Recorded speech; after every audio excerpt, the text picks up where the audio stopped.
all had the same amount. Pop, fly, crack, the only thing could save us now. Mom cooked, but tough luck is what made my style. My family's Spanish, lent a hand and they just took advantage.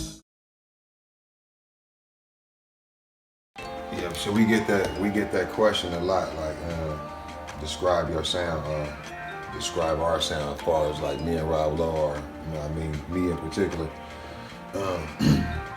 Shit, melody driven, you know what I'm saying, melody driven first.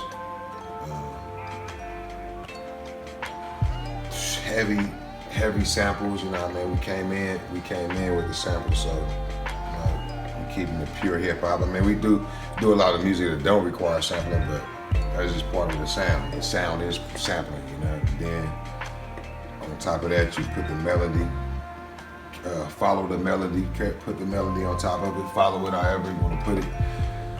And then shit, you know, heavy low end.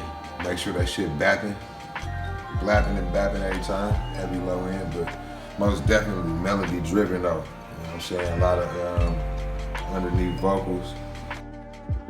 Trying to incorporate a lot of real sounds, a lot of real instruments with this shit is the key. You know what I'm saying?